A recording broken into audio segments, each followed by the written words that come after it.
నేను రైతు పక్షపాతిని, నా ప్రభుత్వం రైతు పక్షపాత ప్రభుత్వం అని నేరుగా అధికారంలోకి వచ్చి మరుక్షణమే ప్రకటించారు. కేవలం మాటలు కాకుండా చేతల్లో చేసి చూపిస్తా ఉన్నారు. వాళ్ళ ప్రతి రైతు జీవితకాలం గుర్తుపెట్టుకునే విధంగా, తరతరాలు మర్చిపోలేని విధంగా రైతాంగం కోసం వ్యవస్థల నిర్మాణం చేస్తున్నారు. రైతు భరోసా కేంద్రాలు మొదలుకొని ప్రతి గ్రామంలోని ఒక ఇన్ఫ్రాస్ట్రక్చర్ ఉండాలని చెప్పి ఒక నిర్ణయం తీసుకుని పెద్ద ఎత్తున ఏర్పాట్లు చేస్తా ఉన్నారు.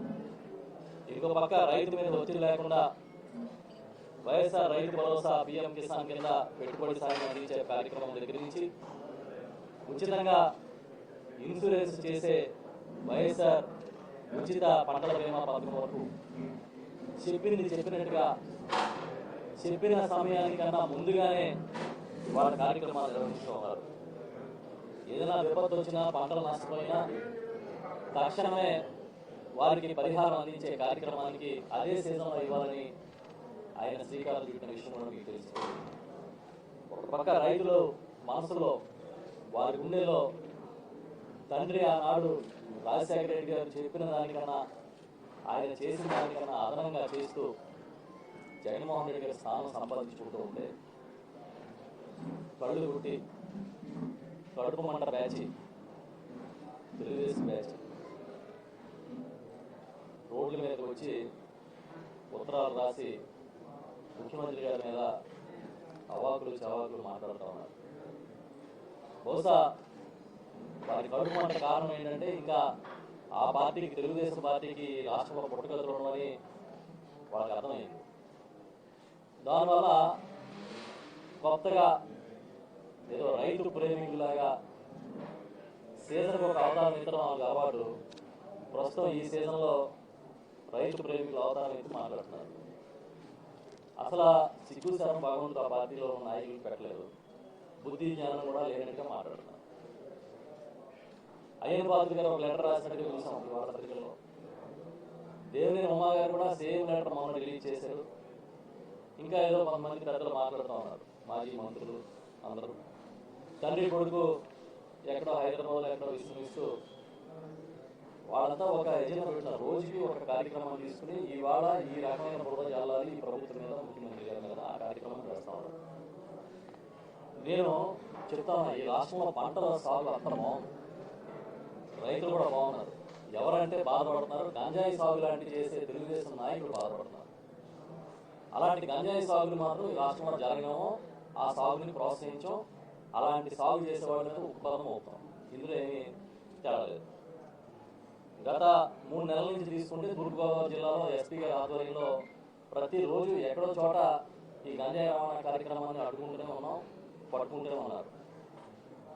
మీకు మీ గంజాయి సాగు లాంటివి జరగట్లేదని కడుపు మంటతో వ్యవహరిస్తున్నట్టు కనపడుతుంది.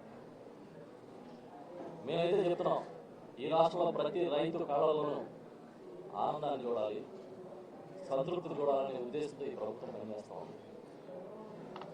కొత్తగా ఏదో నిన్న రాసిన ఉత్తరాలు చూస్తే ఆంధ్రపురంలో 10 లక్షల ఎకరాల్లో పంటలు నష్టపోయాయని మాట్లాడుతున్నారు. ఆయన గోత్రి గారిని, దేవినేని ఉమా గారు. ఎక్కడ నష్టపోయాయని అడుగుతున్నాం. 15 రోజులు 20 రోజుల నుంచి డ్రై స్పెల్ ఉంది. డ్రై స్పెల్ అనేది వచ్చినప్పుడు కొంచెం బెట్ట వాతావరణం వస్తుంది. పంటలు 10 లక్షల పంటలు 10 లక్షల ఎకరాలు నష్టపోయారట ఏకంగా వారు మాట్లాడతాం. కోస్తా జిల్లాలో లక్షలాది వేలాది ఎకరాల్లో క్రాప్ హాలిడే ప్రకటించారని మాట్లాడుతున్నారు. చూపించండి మీరు ఎక్కడ ప్రకటించారో క్రాప్ హాలిడే. నేను మీకు అడుగుతాను మిమ్మల్ని, ఎక్కడ క్రాప్ హాలిడే ప్రకటించారు చెప్పండి. అసలు ఏం మాట్లాడుతూ ఉన్నారు? మీ హయాంలో అమలాపురం ప్రాంతంలో రైతులు మేము క్రాప్ హాలిడే ప్రకటిస్తానంటే ఆనాడు హోంశాఖ మంత్రిగా ఉన్న రాజప్ప గారు వారందరినీ కూడా పోలీసులతో బెదిరించి క్రాప్ హాలిడే చేయడం. మేము అలా కాదు, క్రాప్ హాలిడే చేసే పరిస్థితులే రావు ఈ రాష్ట్రంలో. పెట్టుబడి సాయం దగ్గర నుంచి పంట నష్టపోతే పరిహారం దాకా ఈ టైంలో ఇస్తున్నాం. ఎక్కడ మీకు ఆ ఆస్కారం ఏమో లేదు కాబట్టి ఇలా డొంకలు వంకలు పట్టుకుని తిరుగుతూ ఉన్నారు. ఏదో మేటలు బిగిస్తున్నారు మోటార్లు కొత్తగా తెగ బాధపడిపోతున్నారు తెలుగుదేశం పార్టీ. మీటర్లు బిగించడం వల్ల ఎక్కడన్నా ఏ రైతుకన్నా ₹1 అదనం భారం పడుతుందా? ₹1 సబ్సిడీ తగ్గించామా? ఎక్కడ పడుతుంది? కేవలం ఒక బాధ్యత ఉండాలి, ఎక్కడ ఎంత జరుగుతుందో తెలియాలి. విద్యుత్ సంస్థలకి వేల కోట్లు బకాయి పెట్టడం కుదరదు. నాణ్యమైన విద్యుత్ అందించాలంటే వాటన్నిటినీ కూడా ఎప్పటికప్పుడు బకాయిలు చెల్లించాలి. కాబట్టి మీటర్లు పెట్టి ఒక వ్యవస్థని సక్రమంగా నడపాలని ప్రయత్నం చేస్తున్నారు. దీనికి కూడా రైతుల నుంచి ఫీడ్బ్యాక్ తీసుకుంటే 96% మంది రైతులు మేము మీటర్లు పెట్టుకోవడానికి అనుకూలమని చెప్పి ఫీడ్బ్యాక్ ఇచ్చారు. వాళ్ళకి లేని బాధ మీ నకిలీ రైతులకు ఎందుకు వచ్చిందని అడుగుతున్నాం. మీకు రైతులు అంటే అమరావతి రైతులు, మీకు భూములు అంటే అమరావతి భూములు, మీకు భూములు అంటే రియల్ ఎస్టేట్ భూములు, మీకు అంత మించి ఇంకేమీ కనపడవు. ఈ రాష్ట్రంలో అసలు వ్యవసాయ పరంగా ఏం జరుగుతుందో మీకు తెలుసా? రకరకాలుగా మాట్లాడారు కదా, అవన్నీ కొంతమంది చెప్తామని చెప్పి తీసుకొచ్చారు. యాక్చువల్గా ఒకటి గుర్తుపెట్టుకోండి, ఎక్కడ ఏ పంటకి చిన్న ఇబ్బంది వచ్చినా మీరు ఇన్వాల్వ్ అవ్వాల్సిందే అని ముఖ్యమంత్రి గారు మమ్మల్ని ఆదేశించారు. దేశంలో కేంద్ర ప్రభుత్వం ప్రకటించిన 7 పంటలకి ఉల్లి, అరటి, బత్తాయి ఇలాంటి 7 పంటలకి వేరుశనగతో సహా ఎంఎస్పీ ప్రకటించిన చరిత్ర ఈ రాష్ట్ర ప్రభుత్వం. ఏ పంటకి ఎంత ఎంఎస్పీయో రైతు భరోసా కేంద్రంలో డిస్ప్లే చేస్తున్నాం. ఎక్కడైనా సరే పంట నష్టపోతే వెళ్ళి కొనుగోలు చేస్తున్నాం. అసలు కొనుగోలు లేవని మాట్లాడుతున్నారు కదా, అసలు మీ హయాంలో ఏం కొనాలనేది లెక్కలు తెచ్చారు. అసలు మీ హయాంలో ఏం పడింది, మీరు ఏం కొన్నారు, మీ బడ్జెట్ ఎంత అని చూస్తే 2014-15లో మీరు పెట్టిన బడ్జెట్ టోటల్ బడ్జెట్లో వ్యవసాయానికి 12%. అది 2018-19 వచ్చేటప్పటికి 10% కుదించారు. మా ప్రభుత్వం గౌరవ ముఖ్యమంత్రి జగన్మోహన్ రెడ్డి గారి అధికారంలోకి వచ్చినప్పుడు 2019-20 నుంచి 19% ఉన్నదాన్ని ఈ సంవత్సరం 14% పెంచారు. మీరు రైతుల పట్ల ప్రేమ గురించి మాట్లాడతారు. బడ్జెట్లో 2014-15కి 12% ఉన్న వ్యవసాయ బడ్జెట్ని 18-19 అంటే మీ అధికారం కోల్పోయే నాటికి 10% తగ్గించిన పెద్ద మనుషులు. ఆ రోజు నోట్లో మీకు నాలుగు లేదా మాట్లాడడానికి. ఇవాళ ఉత్తరాల రాష్ట్రంలో అందరూ ఎందుకు అడగలేదు చంద్రబాబు నాయుడు గారిని, ఎందుకు ఇలా తగ్గించేస్తున్నారు మీరని? మీరున్నారు కదా క్యాబినెట్లో. వ్యవసాయానికి బడ్జెట్నే తగ్గించేసిన చరిత్ర పెట్టుకుని సిగ్గులేని మాటలు మాట్లాడతారు. కొంచెం ఆలోచించాలి మాట్లాడేటప్పుడు. ప్రొక్యూర్మెంట్ గురించి మాట్లాడుతున్నారు. ప్యాడీ ప్రొక్యూర్మెంట్ తీసుకున్నాం. ఈ రాష్ట్రంలో ప్రధాన పంట వరి ప్రొక్యూర్మెంట్ తీసుకున్నాం. 2014-15లో మీరు ప్రొక్యూర్ చేసింది 40.62 లక్షల టన్నులు. దాని విలువ 5,583 కోట్లు. 5,583 కోట్లు 2014-15లో. ఈ ప్రభుత్వం అధికారంలోకి వచ్చిన తర్వాత 2018-19 అంటే మన సీజన్ స్టార్ట్ అయిన తర్వాత ఈ గవర్నమెంట్ వచ్చిన వెంటనే సీజన్లో 12,639 కోట్ల రూపాయల ధాన్యాన్ని కొనుగోలు చేశాం. 19-20 15,037 కోట్ల ధాన్యాన్ని కొనుగోలు చేశాం. 2021 అంటే ఈ ఏడాది మనం గడిచిన ఏడాది 15,487 కోట్ల రూపాయల విలువైన ధాన్యాన్ని కొనుగోలు చేశాం. అసలు దీనికి దానికి ఏమైనా పొందడం ఉందా? అయ్యన్న పాత్ర గారు ఉత్తరం రాసినప్పుడు చూసుకోవాలి కదా, ఇవన్నీ దేవేంద్ర ఉమ్మ గారు రాసినప్పుడు ఒకసారి చూసుకోవాలి కదా అసలు ఏం జరిగిందో. పోనీ మీరు ప్రభుత్వంలో దిగిపోయిన నాటికి ఎంత ఉన్నాయా అంటే 9,362 కోట్లు మీరు కొన్నది. ఈ ప్రభుత్వం ఈనాడు కొన్నది 15,487 కోట్ల రూపాయల వరకు ధాన్యం ఉంది. అంటే ఎంత? దాదాపుగా 100% ఎక్సెస్ మీరు కొనదాని కదా. మేమా రైతులు నిర్లక్ష్యం చేసింది, మేమా రైతులు గాలి వదిలేసింది మీరు అడుగుతున్నా. ఓకే, దాన్ని కూడా పక్కన పెట్టండి. ఇతర పంటల ప్రొక్యూర్మెంట్ అవుతాం. మార్కెట్ ద్వారా మేము కొన్న వేరుశనగ కావచ్చు, లేకపోతే జొన్న కావచ్చు, ఇతర పంటల ప్రొక్యూర్మెంట్ అవుతాం.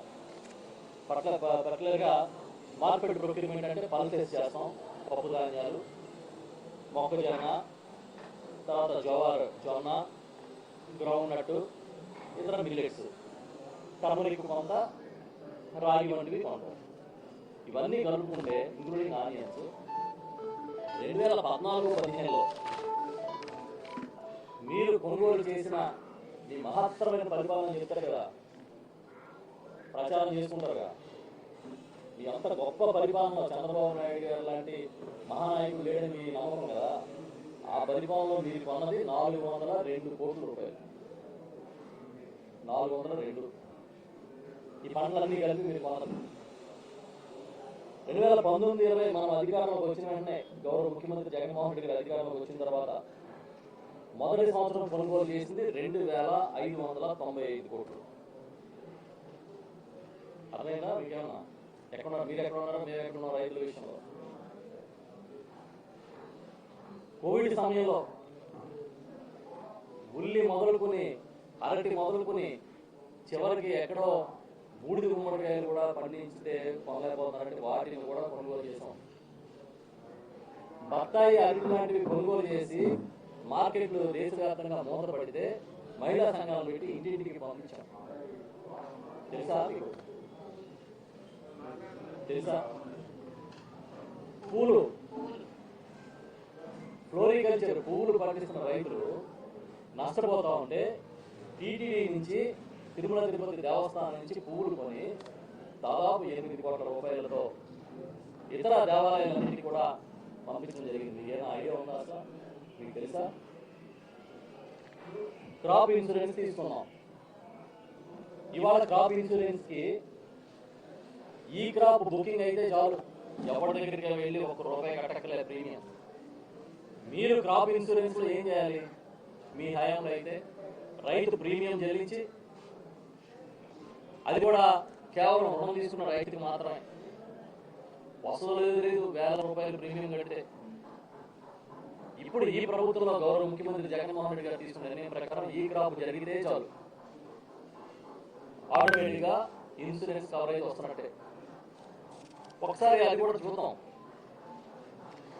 మీరు రైతులు ఎంతమందికి చేశారు ఇన్సూరెన్స్ అని చూస్తే 2016-17లో 17,79,000, 17-18 18,22,000, 18-19లో 24,83,000, మొత్తం కలిపి 60,84,000.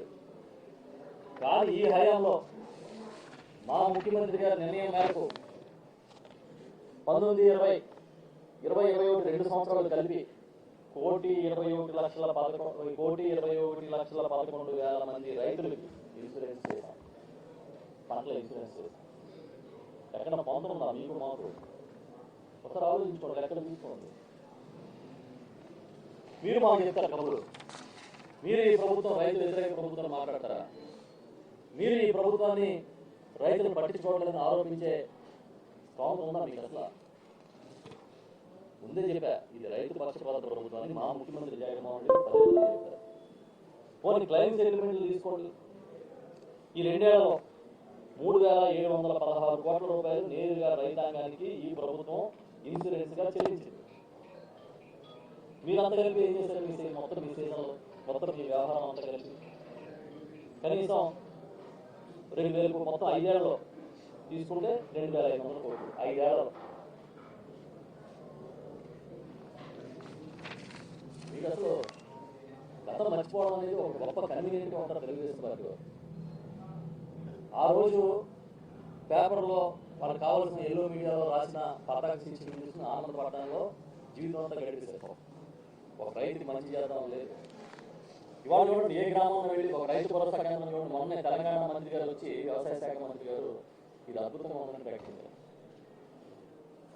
కేంద్ర బృందాలు వచ్చినాయి, కర్ణాటక, తమిళనాడు నుంచి అధికారుల బృందాలు వస్తా ఉన్నాయి. ఎవరు క్రియేట్ చేశారు వ్యవస్థని? ఎవరు బ్రెయిన్ చేయడు? జగన్మోహన్ రెడ్డి గారు క్రియేట్ చేయడు. 15,000 కోట్ల రూపాయలతో రాష్ట్రంలో మల్టీపర్పస్ ఫెసిలిటీ సెంటర్స్ క్రియేట్ చేస్తా ఉన్నాం. ప్రతి గ్రామంలోని godowns, cold storage, cold rooms, ఎస్సింగ్ ఎక్విప్మెంట్, డ్రైవింగ్ ప్లాట్ఫామ్స్, ఇవి కాకుండా సెకండరీ మన ప్రైమరీ ప్రాసెసింగ్ కానీ ఇవన్నీ కూడా తీసుకొస్తాం. ఇదే కాకుండా రైతుకి ఉత్పత్తులకి విలువ పెంచడం కోసం ప్రతి పార్లమెంట్ నియోజకవర్గంలోనే ఒక ఫుడ్ ప్రాసెసింగ్ పార్క్ తీసుకొస్తాం. ఏ ఉత్పత్తిని అక్కడ ప్రాసెస్ చేయాలో ఎక్స్ప్రెషన్ ఆఫ్ ఇంట్రెస్ట్ పిలిచాం. దాదాపు 3,000 కోట్ల రూపాయలతో దీన్ని చేపట్టబడుతున్నాం.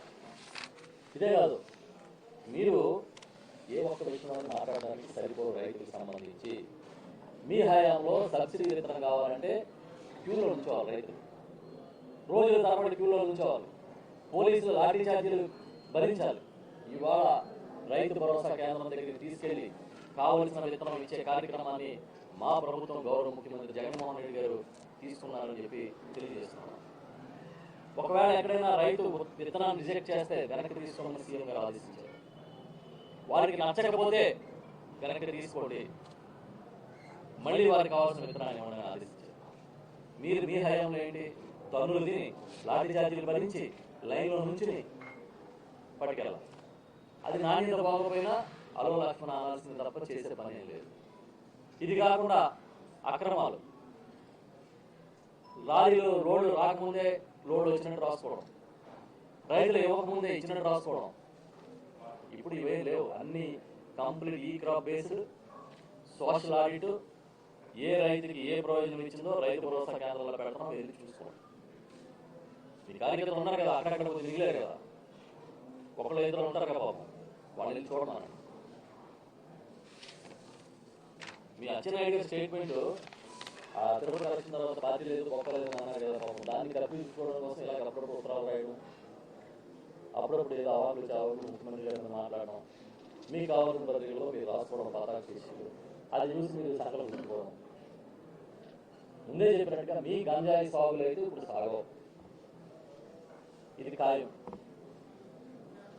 నిజమైన రైతులు పండించుకునే మంచి పంటలకి, జనానికి అవసరమైన పంటలకు మాత్రం మేము సాయం చేస్తాం. సీడ్ సబ్సిడీ ఏదైనా తీసుకోండి, ఎన్ని స్కీమ్ మీరు అడగని నేను చెప్తా. మీరు మీ హయాంలో ఏం చేశారో మా హయాంలో ఏం చేస్తాం. ఇవాళ వైఎస్ఆర్ రైతు భరోసా పెట్టుబడి సాయం పథకం మొదటి ఎక్కడైనా సరే లబ్ధిదారుల సంఖ్య తగ్గుతుంది. ఇందాక 5 పథకాల ఉత్తరంలో చూశాను, ఏదో 65 లక్షల మందికి ఇస్తానని తగ్గించేశారు. ఎక్కడైనా సరే లబ్ధిదారులను తగ్గించాలని ట్రై చేస్తారు చంద్రబాబు నాయుడు గారి హయాంలో. జగన్మోహన్ రెడ్డి గారి హయాంలో ఏ ఒక్కరిని వదలొద్దు, ఎలాగ వారికి సాయం చేయాలో చూడమని చెప్తున్నారు. కాబట్టి వైఎస్ఆర్ రైతు భరోసా మొదటి సంవత్సరం కవర్ అయిన రైతు కుటుంబాలు 46,69,375. 2020-21 వచ్చేటప్పటికి వైఎస్ఆర్ రైతు భరోసా పీఎం కిసాన్ కింద కవర్ అయిన కుటుంబాలు 51,59,045.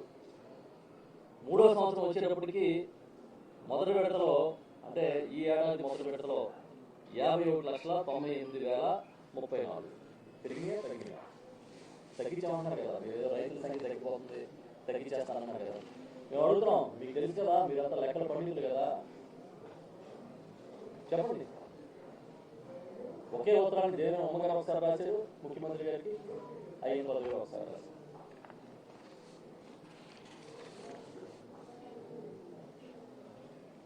మొత్తం వైఎస్ఆర్ రైతు భరోసా పీఎం కిసాన్ కింద ఈ 2 ఏళ్ల కాలం మన ప్రభుత్వం అధికారంలోకి వచ్చిన తర్వాత, అంటే 3వ సంవత్సరం ఇంప్లిమెంటేషన్ జరుగుతుంది. ఇప్పటిదాకా 17,030,23,00,000 రూపాయలు, 17,030,23,00,000 రూపాయలు ఇవ్వడం జరిగింది.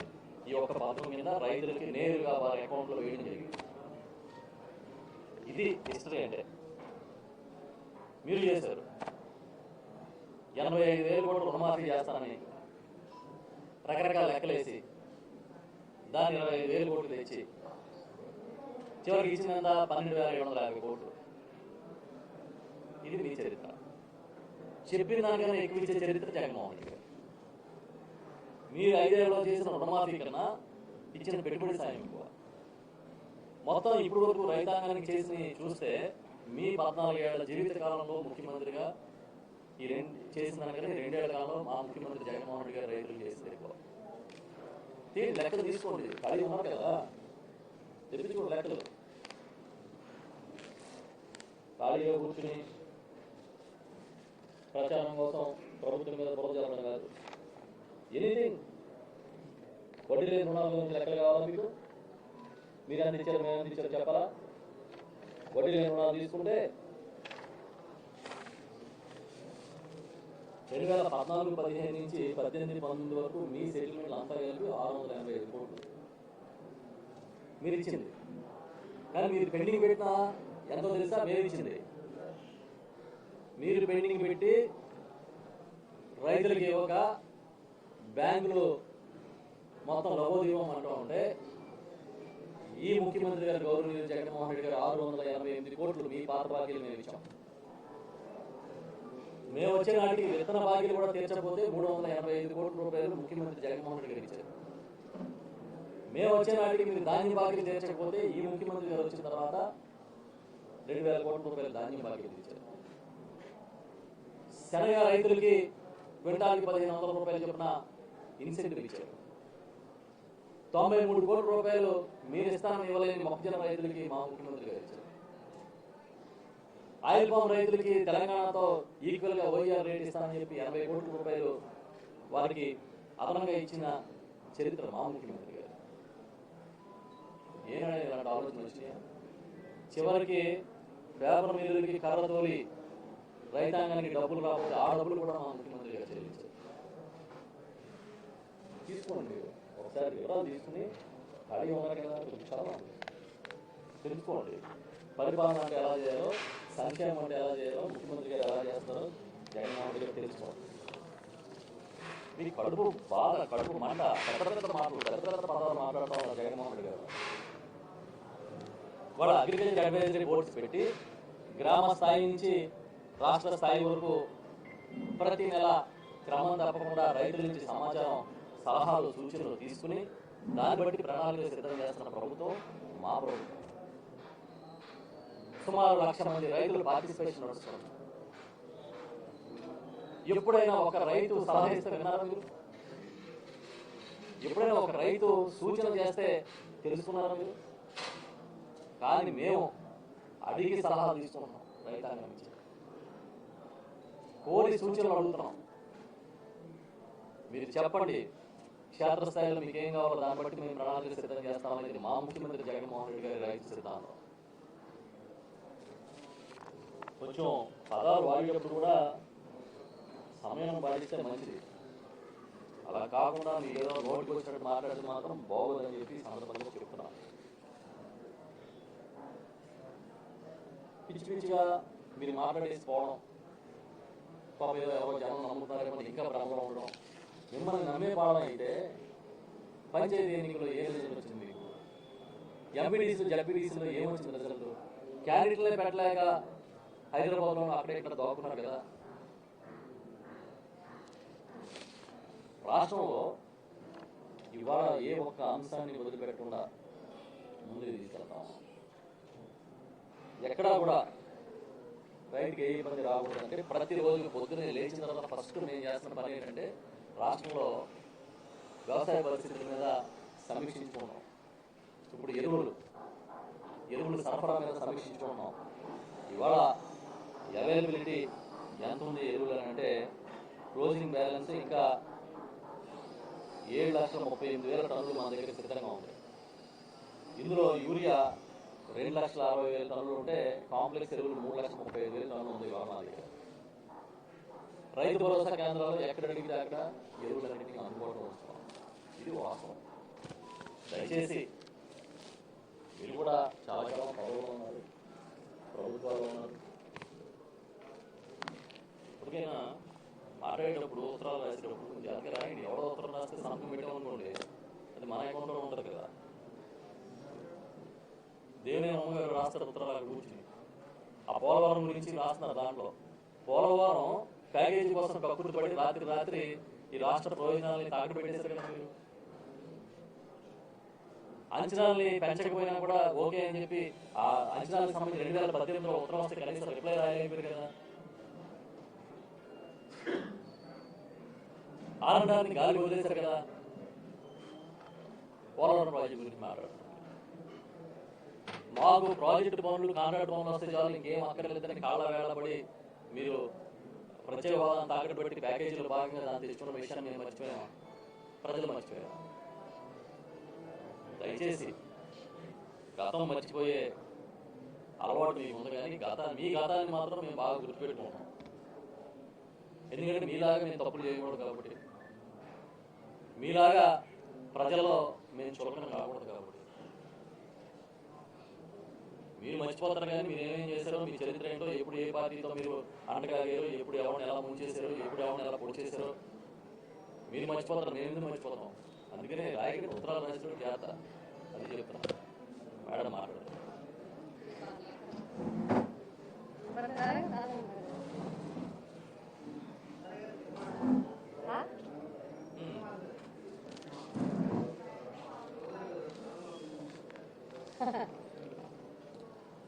అందరికీ నమస్కారం.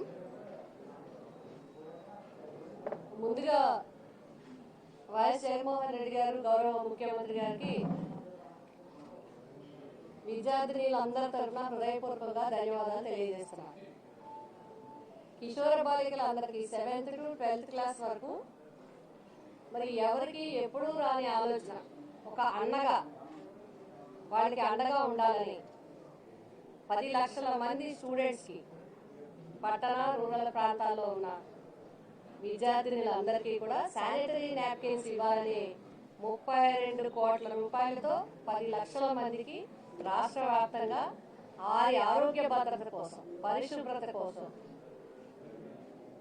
ఇబ్బంది టైంలో కూడా ఫ్రీగా ఉండే విధంగా బ్రాండెడ్ కంపెనీల నుంచి తీసుకుని శానిటరీ నాప్కిన్స్ ఇవ్వాలని నిర్ణయించి మొన్ననే ప్రారంభించడం అంటే నిజంగా ఒక అన్నగా చెల్లెల పట్ల ఏ విధమైన బాధ్యత ఉందనేది దీనికి మరొక నిదర్శనం. ఆర్థికంగా, సామాజికంగా, రాజకీయంగా మహిళలందరినీ మాటల్లోనే చైతన్యం చేస్తామని చెప్పకుండా చేతల్లో చేసి చూపించిన ఏకైక ముఖ్యమంత్రి జగన్మోహన్ రెడ్డి గారు. దీంట్లో నిర్వివాదాంశం. ఎందుకంటే నామినేటెడ్ పదవుల్లో కూడా 50% పైన, మొన్న జరిగిన ఎంపీటీసీ, జెడ్పీటీసీ అన్ని స్థానిక సంస్థల్లో కూడా 50% పైన మహిళలకి రాజకీయ అవకాశాలు వచ్చే విధంగా చేయటం మాత్రమే కాకుండా పథకాల ద్వారా, అమ్మఒడి దగ్గర నుంచి అన్ని పథకాల ద్వారా ఆర్థికంగా, సామాజికంగా, రాజకీయంగా, ఆరోగ్యపరంగా కూడా బలంగా ఉండడానికి ముఖ్యమంత్రి గారు మహిళలకి నామమాత్రం మద్దతు కాకుండా చేతల్లో చేసి చూపించడం జరుగుతుంది. చాలా విషయాల్లో దిశ దగ్గర నుంచి, దిశ బిల్లు తేవడం దగ్గర నుంచి చూస్తే అన్ని రాష్ట్రాల్లో కూడా చాలా మంది, మేము పార్లమెంట్లో ఇతర రాష్ట్రాల ఎంపీలు కానీ మాజీ ముఖ్యమంత్రులుగా చేసి, మాజీ ముఖ్యమంత్రులుగా ఉండి ఇప్పుడు రాజ్యసభలో, అదేవిధంగా లోక్సభకి ఎన్నికైన వాళ్ళు కానీ ఆంధ్రప్రదేశ్ రాష్ట్రం గురించి, ఇక్కడ మరి చట్టాల గురించి, ఇక్కడ జరుగుతున్న పథకాల గురించి అడుగుతుంటే మాకు గర్వంగా ఉంది. మొన్ననే ఉమెన్ ఎంపవర్మెంట్ కమిటీ తరఫున 12 రాష్ట్రాల నుంచి దగ్గర 16 మంది ఎంపీస్ రావడం జరిగింది. వారంతా కూడా మన రాష్ట్రంలో, అదేవిధంగా తెలంగాణ రాష్ట్రంలో కూడా పర్యటించారు. మన రాష్ట్రంలో విశాఖపట్నంకి వచ్చి ప్రత్యేకంగా మన రాష్ట్రానికి దిశ బిల్లు గురించి, దిశ చట్టం కాకుండానే ఏ విధంగా దిశ అమలవుతుంది, ఏ విధంగా దిశ అమలు కోసం, మహిళల భద్రత కోసం వెహికల్స్ కానీ, ప్రత్యేకంగా పోలీస్ స్టేషన్స్ కానీ, హాస్పిటల్లో ప్రత్యేకంగా దిశ సెంటర్స్ కానీ పెట్టి, స్టాఫ్ని, మెన్ని వాళ్ళకి పెట్టి, ఉమెన్ పోలీస్ని వాళ్ళకి ప్రత్యేకంగా అలాట్ చేసి ఏ విధంగా మహిళలకి సంరక్షణ కోసం, వాళ్ళకి ఇబ్బంది లేకుండా ఉండడం కోసం SOS ద్వారా వాళ్ళకి ఏ విధంగా చేస్తున్నారనేది వాళ్ళు చూసి ఆశ్చర్యపోయారు. డీజీపీ ఆధ్వర్యంలో జరిగిన సమావేశంలో అన్ని రాష్ట్రాలు, సుమారు 7 రాష్ట్రాల ముఖ్యమంత్రి, మెంబర్ ఆఫ్ పార్లమెంట్స్ అందరూ కూడా, including women empowerment committee chairman సహా అందరూ కూడా మెచ్చుకోవడం, ఇర్రెస్పెక్టివ్ పార్టీ మెచ్చుకోవడం జరిగింది. ముఖ్యంగా ఇక్కడ జరుగుతున్న మహిళల కోసం జరుగుతున్న సంక్షేమ కార్యక్రమాలు కానీ, మహిళల భద్రత కోసం ముఖ్యమంత్రిగా తీసుకుంటున్న చర్యల గురించి కానీ, వారి కోసం తీసుకున్న ప్రత్యేక అంశాల గురించి కానీ వారు ప్రస్తావించి అభినందించడం జరిగింది. వారు ఆ చట్టాల కాపీలన్నీ మా దగ్గర తీసుకుని వెళ్ళడం జరిగింది. మహారాష్ట్రలో కూడా మా ముఖ్యమంత్రులతో చర్చించి మేము అందరం తీసుకుంటామని చెప్పడం జరిగింది. ఇంకొక విషయం ఏంటంటే, ఇప్పుడే వ్యవసాయ శాఖ మంత్రులు సోదరులు కన్నబాబు గారు వ్యవసాయం గురించి, జగన్మోహన్ రెడ్డి గారి ప్రభుత్వంలో వ్యవసాయం లభిస్తున్న ఆదరణ గురించి చెప్పడం జరిగింది. ఒక సమర్థవంతమైన ముఖ్యమంత్రిగా మరి బాధ్యతలు వ్యవసాయ శాఖ మంత్రిగా మన జిల్లాకు చెందిన మన కన్నబాబు గారికి అప్పచెప్పడం, వారు కూడా అత్యంత సమర్థవంతంగా, అంటే సాధారణ సమయంలో పరిపాలన వేరు, కష్ట సమయంలో పరిపాలన వేరు. కష్ట సమయంలో అన్ని రకాల పంటలకి, అన్ని రకాల రైతులకి, మార్కెటింగ్ విషయంలో కానీ, ట్రాన్స్పోర్ట్ విషయంలో కానీ అన్నింటిలో కూడా మరి చాలా చక్కగా సమర్థవంతంగా కన్నబాబు గారు మరి పనిచేయడం జరిగింది. ఇక ముందు కూడా రైతులకి రక్షణ కోసం ఆయన కృషి చేయడం జరుగుతుంది. రైతులందరి తరఫున వారికి ధన్యవాదాలు నేను తెలియజేస్తున్నాను. చివరిగా ఒక అంశం, ప్రతిపక్షాలు కానీ అందరూ ఇంకా చాలా మంది ముఖ్యమంత్రి జగన్మోహన్ రెడ్డి గారి మీద చాలా చాలా అంటే అన్పార్లమెంటరీ లాంగ్వేజ్తో, సంబంధం లేని విషయాలతో వారు మాట్లాడే మాటలు చూస్తుంటే నాకు ఒకటి అనిపిస్తాం,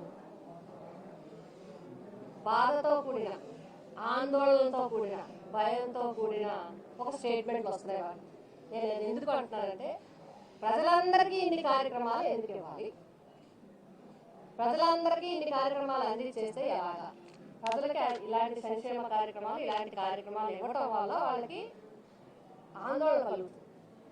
ప్రజల హృదయాల్లో శాశ్వతంగా జగన్మోహన్ రెడ్డి గారి స్థానం ఉండిపోతుందనే ఆందోళన కనబడుతుంది. అందుకోసమే ఆక్రోషంతో మాట్లాడే మాటలు అవన్నీ. ఎన్ని పథకాలు ఎప్పుడైనా ఉన్నాయా? మీకు వచ్చిందా శానిటరీ నాప్కిన్స్ ఇవ్వాలని, మీకు ఆలోచన వచ్చిందా అమ్మఒడి ఇవ్వాలని, మీకు ఆలోచన వచ్చిందా చేయూతలకి డ్వాక్రా మహిళలకి ఆసరా ఇవ్వాలని, మీకు ఆలోచన వచ్చిందా చేనేతకు చేయూత ఇవ్వాలని, ఎస్సీకి ఇవ్వాలని, బీసీలకు ఇవ్వాలని, మహిళలకి బీసీలకి అత్యున్నత ప్రాధాన్యత ఇచ్చి అన్ని పదవుల్లో 50% పైబడి ఉండాలని, నామినేటెడ్ పదవుల్లో కూడా వాళ్ళకి ప్రాధాన్యత ఇవ్వాలని మీకు వచ్చిన ఆలోచన. మీకు రాని ఆలోచన ఓ యువ ముఖ్యమంత్రి దార్శనికుడు అయిన జగన్మోహన్ రెడ్డి గారికి వచ్చిందని చెప్పి మీకు ఆక్రోశం తప్ప ఇంకొకటి కాదు.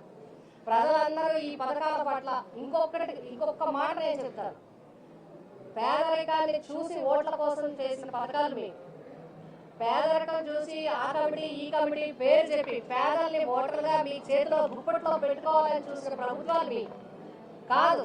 పేదరికాన్ని గౌరవించి, అసమానతల్ని గౌరవించి, స్వేచ్ఛగా మీ ఇంటికే మీ పథకాలు వచ్చేలాగా ఎవరి ప్రమేయం లేకుండా, రాజకీయ ప్రమేయం లేకుండా చేసిన ఏకైక ముఖ్యమంత్రి జగన్మోహన్ రెడ్డి గారు. ఈరోజు ఖచ్చితంగా ప్రజలే చెప్తున్నారు. ఈరోజు వెళ్తే అదే భయం. ఇది రాజకీయంగా కనుక పంపిణీ జరుగుంటే పెద్ద గలాటా చేయడానికి అవకాశం ఉండేది. అలా చేయట్లేదేంటి ముఖ్యమంత్రి? డైరెక్ట్గా ఇచ్చేస్తున్నారు, పథకాలు ఇచ్చేస్తున్నారు, ఎవరు వద్దంటున్నారు. దీనివల్ల ప్రజలందరూ ఆయన వైపు ఉంటారేమో, రేపు మాకు ఉనికికి ప్రమాదమేమో అని చెప్పి ఆందోళనలో వచ్చే అపశబ్ద పదాలు తప్ప ఇంకొకటి కాదు. మీరు ఎవరు ఏమన్నా సరే జగన్మోహన్ రెడ్డి గారు ముందుకు వెళ్తారు, ఎప్పుడు ప్రజలతోనే ఉంటారు. ఈ ప్రభుత్వానికి సంపూర్ణ మద్దతు ప్రజల నుంచి లభిస్తుంది. ఇంకో చిన్న విషయం, వాళ్ళ ఆంధ్రజ్యోతి పత్రికలో ఒక వార్త వచ్చింది, 6వ తేదీ ఇవాళ. అదేంటంటే ఎరువులు కొరత ఉందని డీలర్లకి ఏదో వాదన పెడతారు. వాళ్ళ వాదనలు అలాగే ఉంటాయి. వాళ్ళు ఏంటంటే డీలర్లు బాగుండాలి, రైతులు బాగుండకూడదు. మన ప్రభుత్వం రైతులు బాగుండాలి, రైతుల ఆధారంగా వ్యాపారం చేసేవాళ్ళు కూడా బాగుండాలి. ఏదో డీలర్లకి ఎరువులు ఇవ్వట్లేదని, ఎరువులు ఏదో వ్యవస్థ అయిపోతుంది రాష్ట్రాన్ని మాట్లాడుతున్నారు. వివరాలు ఇప్పుడే అధికారులు పంపించారు. ఇప్పటి వరకు ఈ రాష్ట్రంలో ఈ సీజన్లో 2021 ఖరీఫ్లో ఎరువులు ఆర్బీకేల ద్వారా అమ్మింది, రైతు భరోసా కేంద్రాల ద్వారా విక్రయించిన ఎరువులు 1,27,000 టన్నులు. ఇది మొత్తం సేల్లో 8.29%. పిఎస్సిఎస్ అంటే సొసైటీల ద్వారా, ప్రాథమిక వ్యవసాయ పరపతి సహకార సంఘాల ద్వారా 1,62,000 మెట్రిక్ టన్నులు. ఇది 10.57%. ప్రైవేట్ డీలర్ల అమ్మింది, ప్రైవేట్ డీలర్ల ద్వారా విక్రయించింది ఇప్పటివరకు ఈ సీజన్లో 12,43,000 టన్నులు, 81.14%. ఇప్పుడు చెప్పండి, డీలర్లకి ఇవ్వట్లేదా సరుకు? డీలర్లు అమ్మట్లేదా? డీలర్లు నష్టపోతున్నారా? ఇది ప్రస్తుతం ప్రచురణ అవుతున్న వార్తలు, వాటి సారాంశం. ఇది నిజం. రాసేటప్పుడు ఒకసారి చూసుకోండి, క్రాస్ చెక్ చేసుకోండి. మీరు తెల్లారు లేచి జగన్మోహన్ రెడ్డి గారి ముఖమే కనిపిస్తుంది కాబట్టి ఏదో రకంగా ఏదో ఒకటి ఈ ప్రభుత్వానికి నెగిటివ్గా అంటగడదామని ట్రై చేస్తే తప్పది. 80%, 81.14% ఎరువులు డీలర్లు అమ్మితే రైతు భరోసా కేంద్రం 1,27,000 టన్నులు అమ్మాము. ఇంకో 1,62,000 టన్నులు మన సొసైటీలో అంటే 3 లక్షల టన్నులు మాత్రమే ప్రభుత్వ రంగ సంస్థలు కానీ లేదంటే ప్రభుత్వం కానీ విక్రయించారు. విషయం చెప్తామని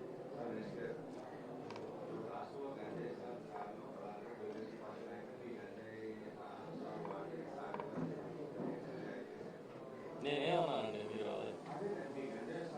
మీరు మీ గంజాయి సాగు మీ హయాంలో గంజాయి సాగు వ్యవస్థగా జరిగేది ఆటప్పుడు సాగు అదే క్లియర్.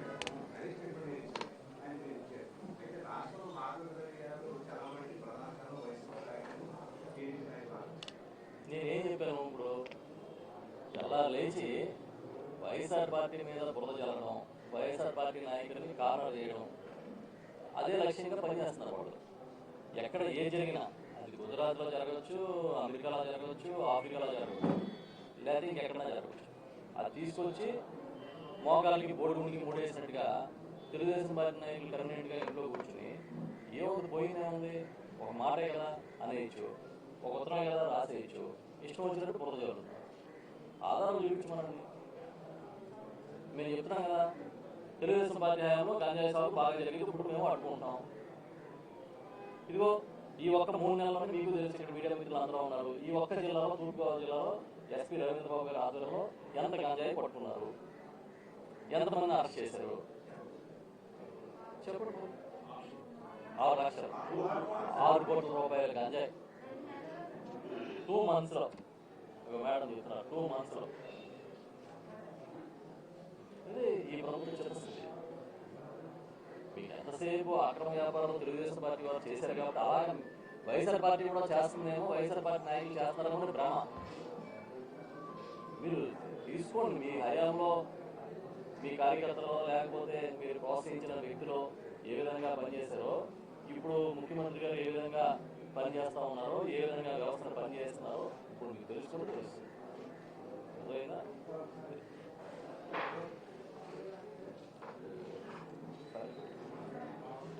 ఓకేనా? ఇంకేం చెప్పండి.